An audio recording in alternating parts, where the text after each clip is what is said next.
দাফন কার্য সম্পন্ন করার পর কবরের পাশে কিছু সময় অবস্থান করা এবং মৃতের জন্য আল্লাহ তাআলার কাছে ক্ষমা প্রার্থনা করা ও সুয়ালের জবাবে দৃঢ় থাকার জন্য দোয়া করা বিষয়টি হাদিস দ্বারা প্রমাণিত।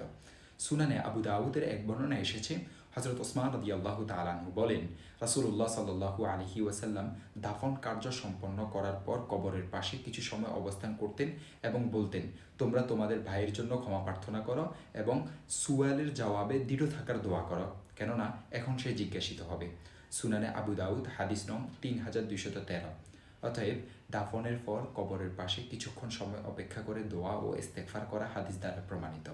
তবে নির্দিষ্টভাবে 1.5-2 ঘন্টা অপেক্ষা করার কথা বলা ঠিক নয়। দেখতে পারেন আস-সুনানুল কুবরা বাইহাকির 4 নং খণ্ড 56 নং পৃষ্ঠা। আরও দেখুন আল জাওহারাতুন নাইয়ারা 1 নং খণ্ড 141 নং পৃষ্ঠা, আদ-দুরুল মুখতার 2 নং খণ্ড 237 নং পৃষ্ঠা, ফতোয়া হিন্দিয়া 1 নং খণ্ড 166 নং পৃষ্ঠা, আল মাজমু শরহুল মুহাজ্জাব 5 নং খণ্ড 260 নং পৃষ্ঠা।